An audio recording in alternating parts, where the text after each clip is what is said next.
let me share something that genuinely concerns me. Last week, a 67-year-old woman came to my office. Elegant, intelligent, living a well-structured life. She said something that truly stopped me. "Dr. Rizzo, I've fallen in love, and I feel like I'm losing control of my life." In that moment, I was reminded that falling in love after 60 is not the same experience it once was.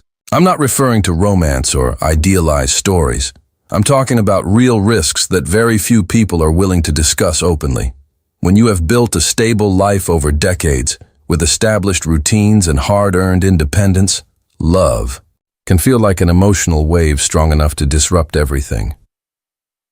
Here is the unsettling reality. Many people over 60 continue to make the same critical mistakes that cost them their independence, their peace of mind, and in some cases even their financial security. Before I go further, if this subject feels relevant to you, take a moment to like this video.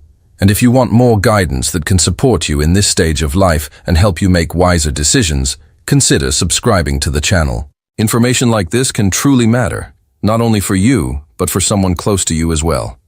Stay with me, because what I'm about to explain could protect you from one of the most painful experiences at this stage of life. And no, that is not an exaggeration. Let's address the core issue directly. The first major danger of love after 60 has a clear name: confusing loneliness with love. Listen carefully, because this point is essential. By the time you reach 60, you have likely experienced significant losses. You may be widowed. You may have divorced after decades of marriage. Your children may have grown up and started families of their own. Suddenly, the house feels larger and much quieter than before. That sense of loneliness, that inner emptiness, can feel like an open wound. When someone enters your life offering attention, listening to you, and making you feel seen again, your brain can respond in a risky way. It labels the relief you feel as love. But relief is not the same as love. Let me speak plainly. In more than 30 years of clinical work, I have watched intelligent, accomplished individuals enter deeply damaging relationships simply because they could not separate the desire for companionship from genuine love. The most concerning part is that this confusion carries heavier consequences after 60 than it does at 20 or 30. Why is that? Because time feels different. There is often a sense of urgency. You may tell yourself, "I don't have time to waste. This might be my last opportunity for happiness." That urgency can cause you to skip important steps. It can make you overlook clear warning signs. It can push you into emotional decisions that move far too quickly. I have seen people move in together within 3 months. I have seen finances combined after 6 months. And I have seen individuals sit in front of me a year later, devastated and confused, asking how they allowed themselves to reach that point. Here is the uncomfortable truth many people avoid. Loneliness is healed through genuine human connection, not only through romantic involvement. The need for closeness can be satisfied through meaningful friendships, social groups, community involvement, or reconnecting with passions that were once neglected.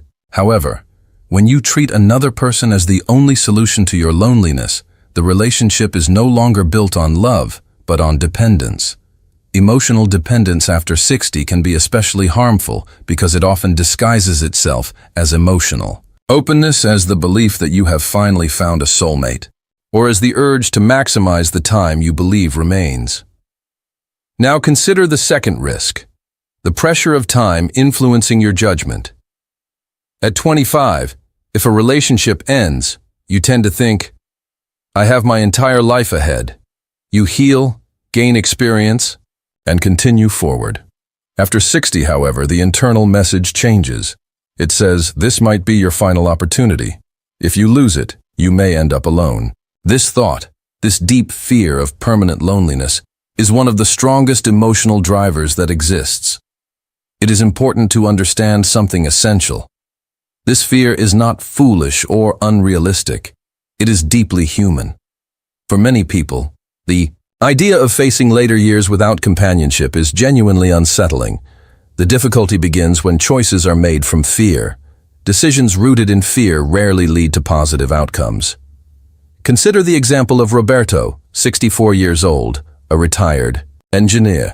widowed for 3 years, with 2 adult children living in different cities. He met Patricia at a social dance event. She was 58, divorced, engaging, expressive, and represented everything that had been missing from his quiet and predictable routine. Within 2 weeks, they were meeting daily. After 1 month, she was spending most of her time at his home. By the 3rd month, he proposed marriage. His children advised caution.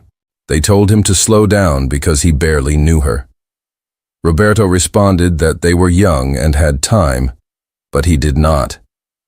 He insisted he would not spend what he believed were his remaining years waiting for an ideal situation.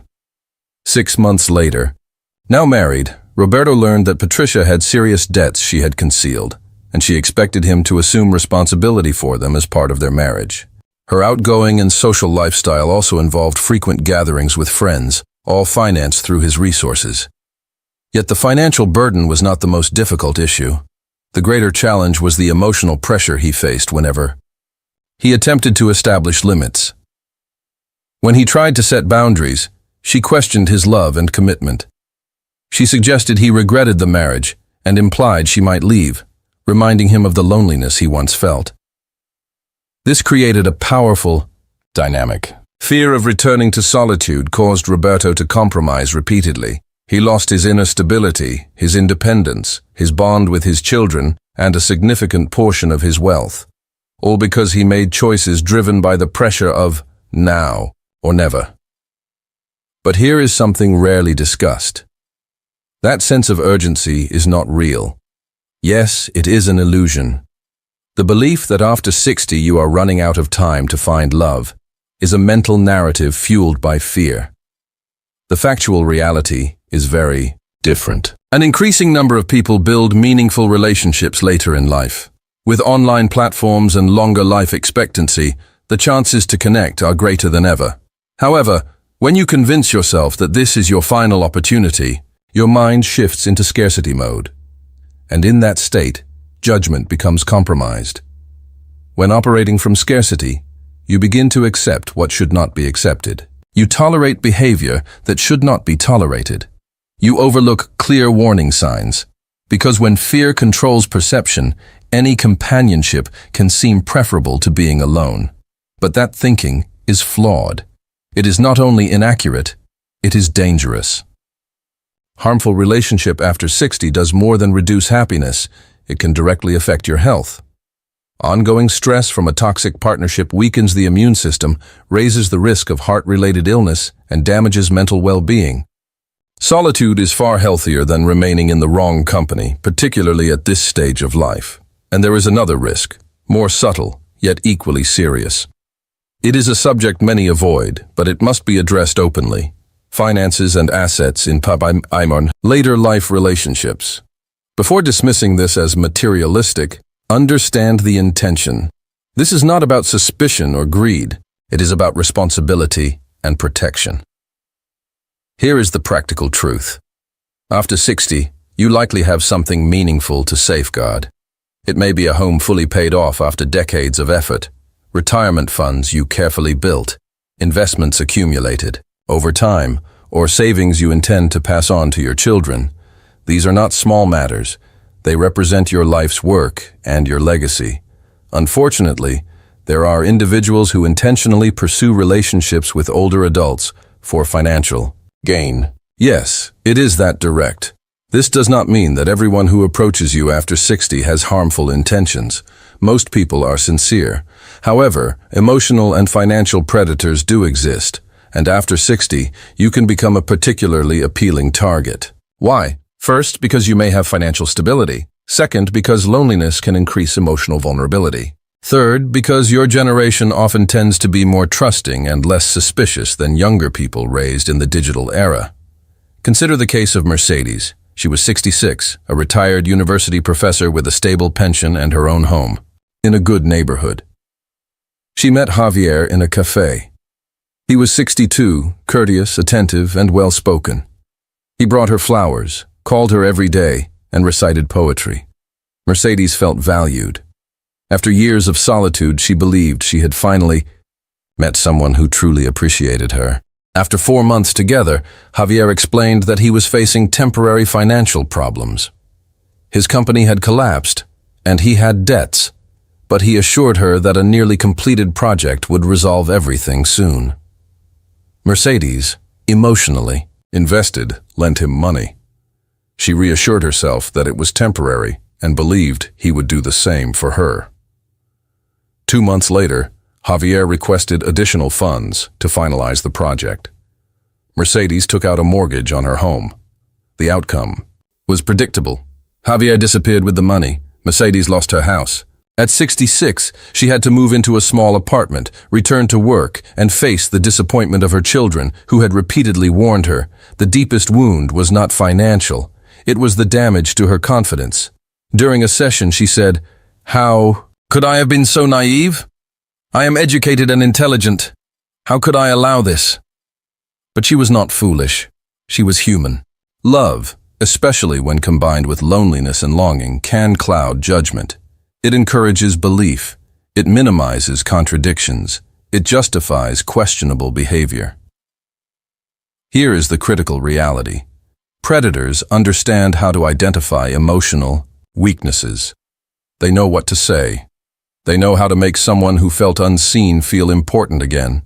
They create artificial closeness at an accelerated pace. They begin with small favors that gradually evolve into exploitation. And manipulation is not limited to direct requests for money. It may involve persuading you to transfer property into their name for convenience. It may involve encouraging changes to your will or isolating you from family and friends under the claim that others do not understand your love. It may involve moving into your home without contributing financially, using your credit cards, or asking you to co-sign debts. The most troubling aspect is that these demands are often framed in affectionate language. "If you truly loved me, I thought we were partners. Don't you trust me? So what is the solution? Should you become suspicious of everyone? No. However, maintaining healthy self-protection is essential. Avoid financial entanglements before truly knowing someone, and by truly, that means at least 1 year of a stable relationship. Consult your children or trusted individuals before making major financial decisions involving a partner. Maintain separate accounts. Legally safeguard your assets. If you plan to marry or live together, consider a prenuptial agreement. It may not sound romantic, but it is practical. The truth is simple. Genuine love respects your independence and financial security. If someone pressures you, manipulates you emotionally, or makes you feel guilty for protecting your assets, that is not love. That is exploitation. There is another risk that is rarely discussed, but equally important: the incompatibility of two fully developed life histories. At 20, this may seem minor. At 60, it can be significant. By this stage, both individuals carry decades of experiences, wounds, habits, and perspectives. You are no longer blank pages. You are complete volumes filled with meaningful chapters, some joyful, some painful, all shaping who you are today. When two complete lives attempt to merge, tension is almost unavoidable.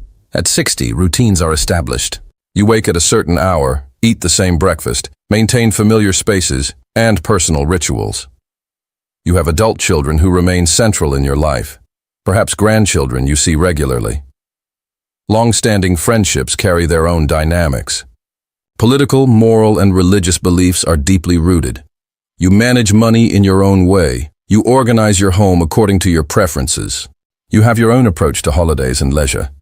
When a new person enters this carefully structured life, the adjustment can be substantial. Love may be possible, but blending two fully formed worlds is far more complex than when two young people begin building life together. It demands patience, self-awareness, adaptability, and the willingness to release certain habits without losing your identity. What seems insignificant at 20 can become a major obstacle at 60. At this stage, both partners bring decades of history, experiences, emotional scars, patterns, and worldviews. No one is an empty page. Each person is a complete book shaped by powerful chapters, and when two complete books attempt to combine, disagreement is almost certain. Imagine this clearly. At 60, Routines are consistent. You rise at the same time, eat familiar meals, follow established habits. You have adult children and perhaps grandchildren who are integrated into your schedule. Friendships have lasted decades. Beliefs are firm. You have a defined approach to finances, home organization, and vacations.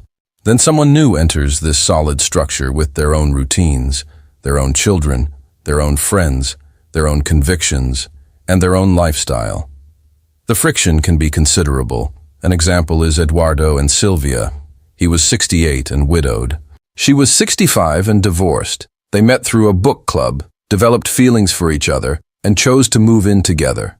In the beginning, everything felt exciting, but after 3 months, tension started to appear.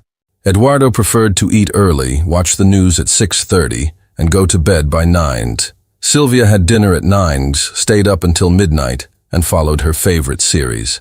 Eduardo was organized and detail-oriented. Sylvia was more easygoing and often left things out of place. However, the main conflicts ran deeper. Every Sunday, Eduardo's son visited with the grandchildren. For him, this ritual was non-negotiable. Sylvia, however, felt they rarely had private time because family gatherings were constant. Sylvia met her friends twice a week, which Eduardo interpreted as distance. He believed that as partners, they should prioritize more shared time. Then another sensitive difference emerged.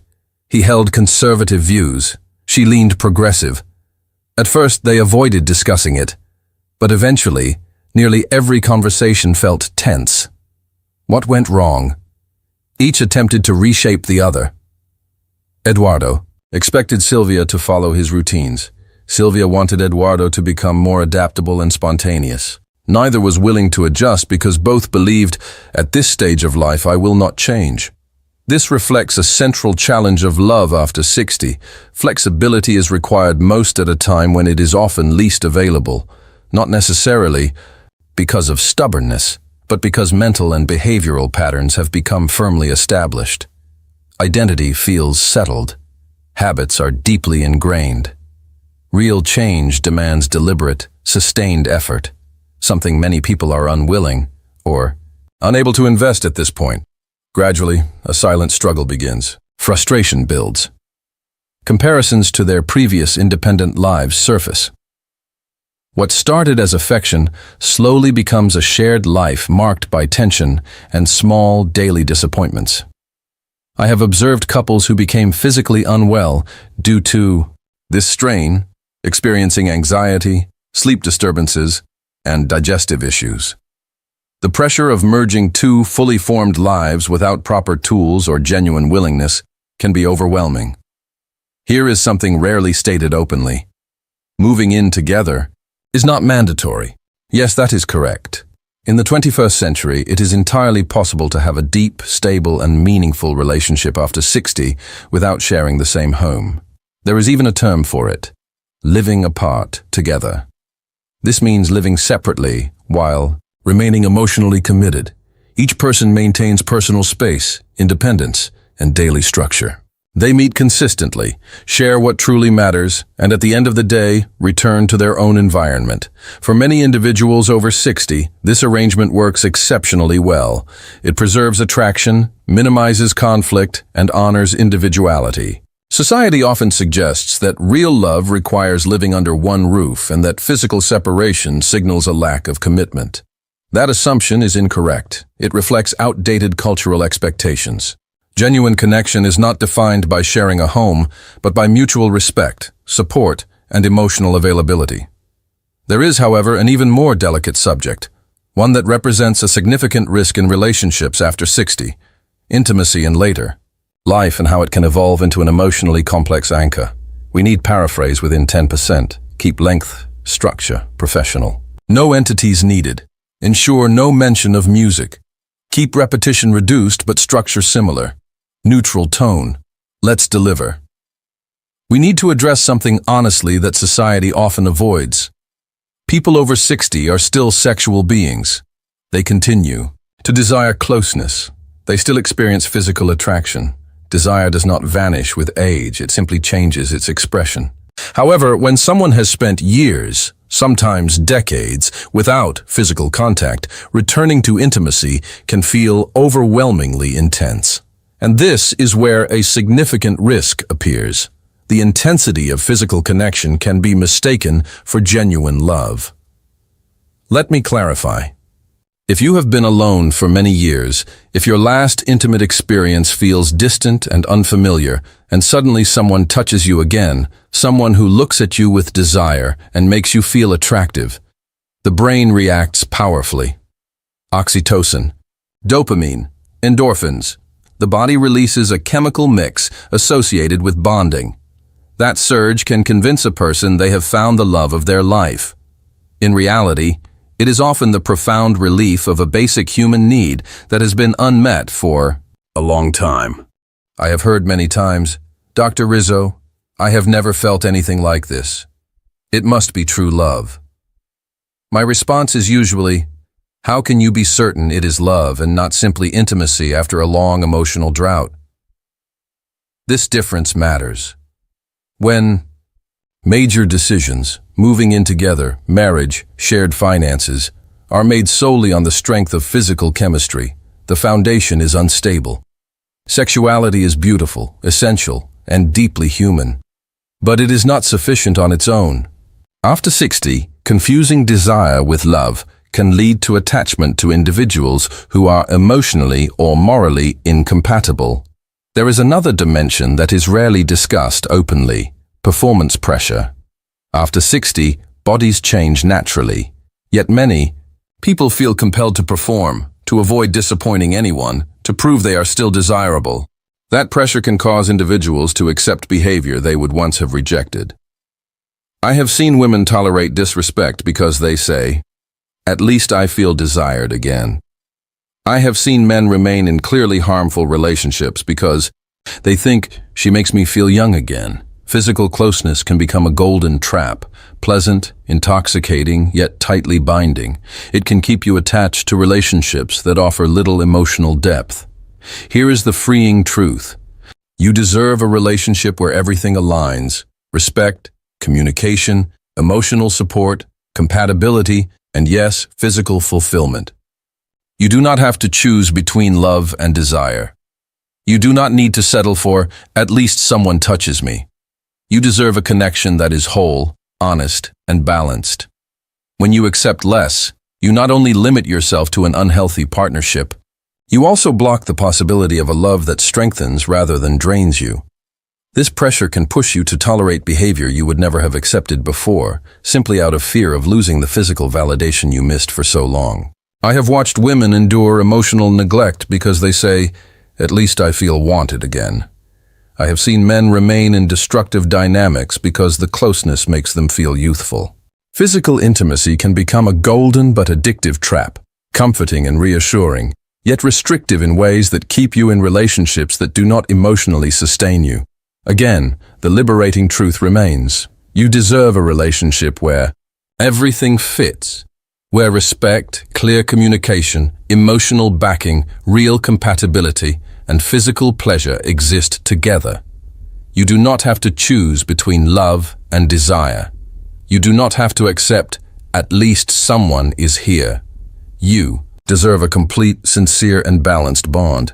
If you accept less, you deny yourself not only a healthy partnership, but also the chance for a love that energizes you instead of depleting you.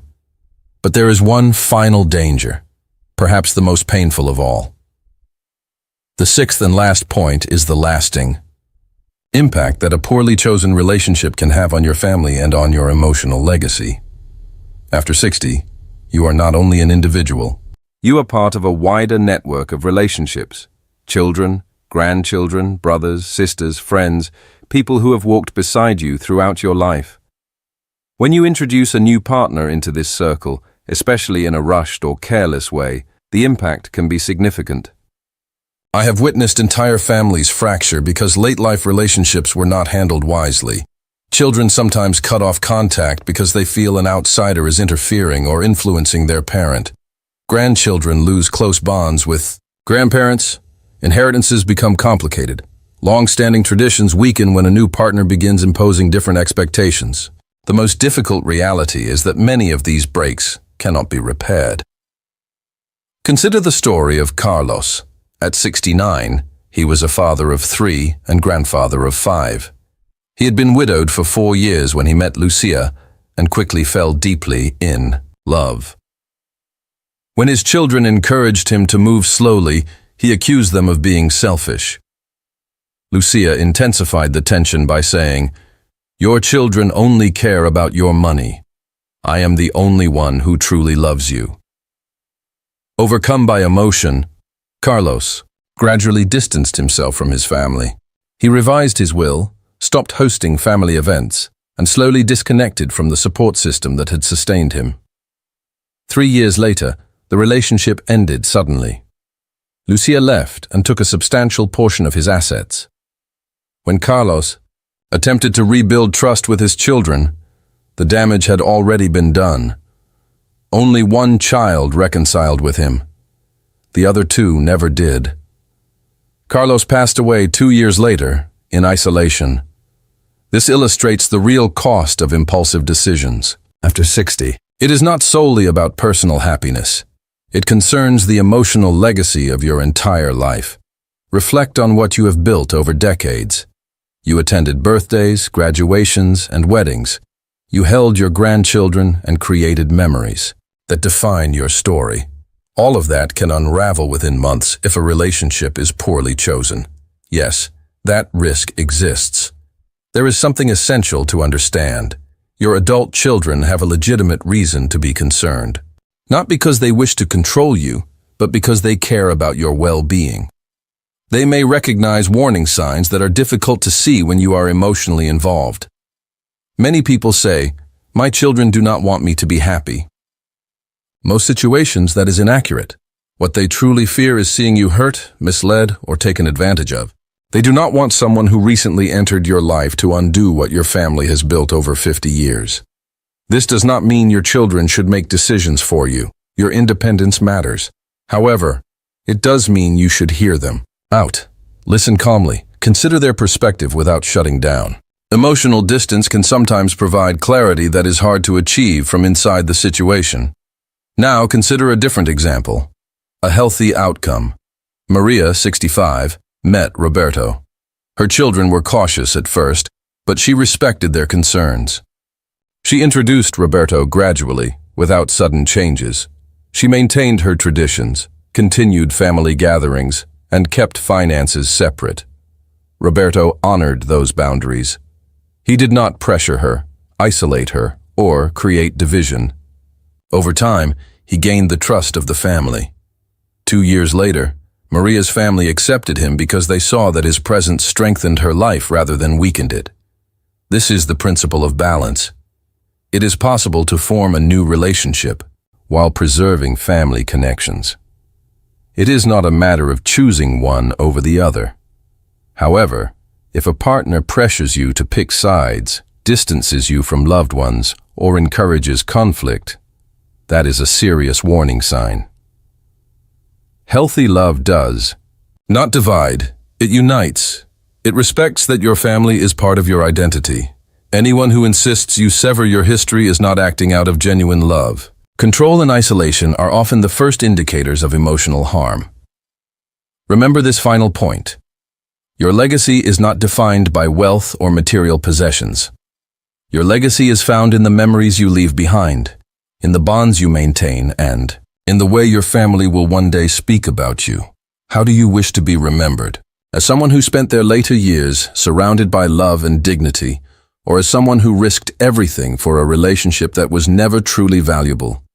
The decision belongs to you. What you decide today becomes the narrative shared tomorrow. So, what is the final message? That no one should fall in love after 60? That loneliness must simply be accepted? Absolutely not. Love after 60 can be meaningful, deep, and sincere, often more balanced and rewarding than love experienced earlier in life. Many people share that the love they discovered during this stage was the most honest, peaceful, and genuine connection they had ever known. That is understandable.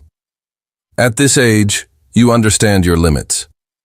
You are clear about your needs and your expectations. You no longer invest energy in emotional games or unhealthy attachments. You look for true partnership, thoughtful conversations, and someone with whom you can share the quiet evenings of life. All of this holds value. All of it is worthwhile, but it requires awareness, patience, and respect for your own history and foundations. Do not rush into it. Do not surrender to the pressure of now or never. Do not mistake loneliness for love, and do not give up your independence, your assets, or your family simply for the feeling of being in love. After many years of observing older adults, one truth stands out clearly. Temporary solitude is far better than lasting unhealthy companionship. Being alone is not the worst outcome. The worst situation is being with someone who manipulates, isolates, dominates, or takes advantage of you. That is the real danger. Because the love you deserve after 6 decades of living is one that honors you, shows patience, offers protection, and adds value to your life rather than reducing it. If someone truly loves you, they will wait until you feel secure. They will respect your rhythm, value what you have built, and integrate into your life without damaging your world. They will show interest in your family and recognize that your story did not begin with them. They will never force you to choose between your past and your future. And if they are unwilling to do so, then it is not love. It is dependency, or worse, exploitation. Ask yourself important questions. Does this new relationship expand your freedom or restrict it? Does it draw you closer to your family or slowly create distance? Does it honor your independence or constantly challenge it? Does this person appreciate your life's achievements or attempt to control them? The answers reveal everything you need to understand. Yes, allow yourself to fall in love after 60. Be open to connection again. Let your heart experience closeness once more because you are worthy of it. But never ignore the serious risk that a poorly chosen relationship can bring to your family and to everything you have built over a lifetime. After 60, you are part of a deep emotional network. Children, grandchildren, siblings, friends who have walked beside you for decades. Introducing someone new into this circle too quickly can create long-lasting consequences. Families can fracture because of late-life relationships. Children may distance themselves when they sense manipulation. Grandchildren can lose connection. Financial legacies may weaken. Family traditions may fade if a new partner insists on replacing established values. That is why every new relationship must enter your life gradually, thoughtfully, and with respect for your existing foundation. Someone who truly cares about you will not ask you to cut the ties that support and sustain you. Instead, they will aim to become part of that structure, to understand your relationships, your routines, and your priorities.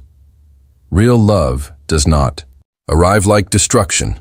It enters gently and aligns with the life you already have. The reality is straightforward. After 60, your love no longer affects only you. It influences everyone connected to your journey. For that reason, you carry a dual responsibility. You must protect your own values and boundaries, while also safeguarding the emotional environment your family has known for years. Love should act as a bridge, not a blade. It should bring harmony, not division. Anyone who enters your life must understand this and demonstrate it through consistent actions, not just promises. In the end, remember this clearly. True love in later years is not the one that overwhelms you with dramatic declarations. It is the one that steadies you, respects you, and strengthens you. It takes nothing essential away and instead contributes something meaningful. It unites rather than separates. If someone can offer peace, security, and happiness without damaging the essence of who you are, then they deserve your time, your affection, and your heart. Only then does it become evident that love after 60 is not merely possible. It can be the most mature, thoughtful, and fulfilling form of love you will ever experience.